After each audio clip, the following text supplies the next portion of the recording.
remember my dad pulling me aside after listening to Clifford Brown, who was still alive and playing around Philadelphia, and he had bought Clifford and Mac's record, I forget which one, and Clifford was playing a ballad, and he was emotionally overcome, and he literally grabbed my arm and said, "Randy, trumpet's the greatest jazz instrument." And I remember that sound took hold, so that might have been the moment that I kind of decided to play the trumpet, because my father loved trumpet players. They had loved Dizzy, and I started playing along with Miles and Shorty Rogers and Clifford playing ballads. So that I remember clearly, but music was really always around the house, so there wasn't an exact moment. I just kind of grew up with it and was kind of predestined. When I was 2 weeks old, and I had my dad come and record this shortly before he passed away. He wrote a song for me when I was 2 weeks old called "The Hottest Man in Town," and it described that I was going to play a horn and be a musician.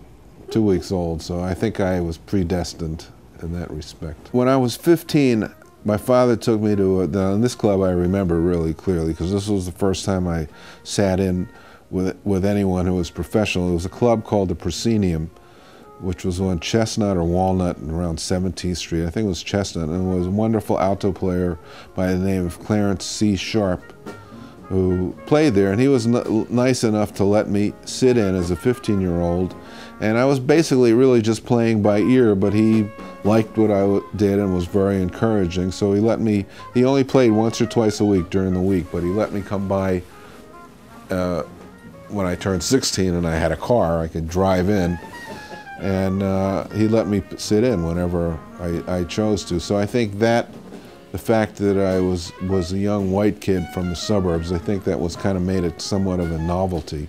And like I've said in previous interviews, the African American community in Philadelphia just kind of took me under their wing, and I met all these amazing guys, and it's just something you just can't either describe or you can't describe how much the influence had on me. It was far beyond music.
In the summer of '66, I went to Europe and just kind of like as a kid bummed around and did the same thing I was trying to do in Philadelphia, sit in with people and play with whomever I could.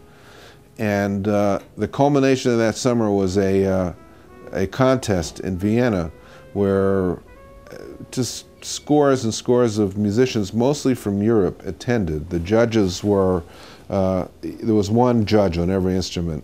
Art Farmer, J.J. Johnson, Cannonball Adderley, Joe Zawinul, Ron Carter, Mel Lewis, and the gentleman who kind of put the whole thing together, whose name was Friedrich Gulde. So number one, we got to meet all these guys. You know, I was up in Cannonball Adderley's room with Mel Lewis when he had just recorded the first Mel Lewis, Thad Jones Mel Lewis big band. He wanted to play it for Cannonball, and they had they had also taken to what I played, so I was kind of tagging along. So imagine that I was probably like 18 years old, 17 years old. Anyway, I also met at this contest a lot of other great young musicians. We were all teenagers or maybe barely out of our teens. People like Jan Hammer, who went on to play with Mahavishnu Orchestra. I'll just mention some of the names. When you think back, it's pretty amazing. George Mraz, Miroslav, Jan Hammer, Eddie Daniels, Franco Ambrosetti, Joachim Kuhn, Tomasz Stanko, Claudio Roditi. We were all in a youth hostel together. So it made it easier when we moved to New York, because a lot of us moved around the same time. We kind of helped each other out. And playing jam sessions a lot with Miroslav, and George came a couple years later, but kind of through the grapevine and having known Mel Lewis from this contest, I got my name out a little easier when I moved to New York after that summer in '66. I finished up my studies at New York University. And I was invited to join Mel and Thad's band.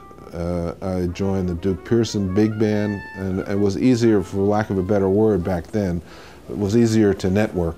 And it was still a novelty because I was young and had moved to town. And that eventually led to my auditioning with Horace Silver, who heard about me through this smaller grapevine. And eventually I got the gig, and I left Blood, Sweat and Tears right before they recorded Spinning Wheel. And spent a year and a half with Horace, and it was just, I still model my own leadership abilities as a band leader after the way he modeled himself as a band leader. And just ideas like writing my own material and how to present the material and keeping an eye and ear open in other countries for sounds that I might enjoy or experiences, and working those experiences into my music, I all got from Horace.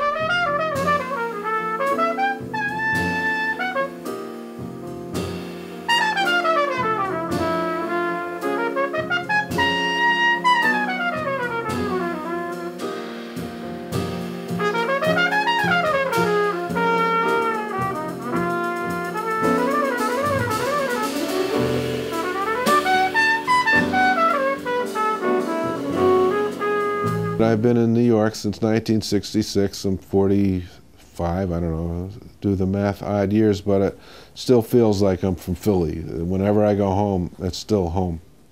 After all these years, it's something it's another thing you can't quite put into words, but it really does feel like home whenever I go there.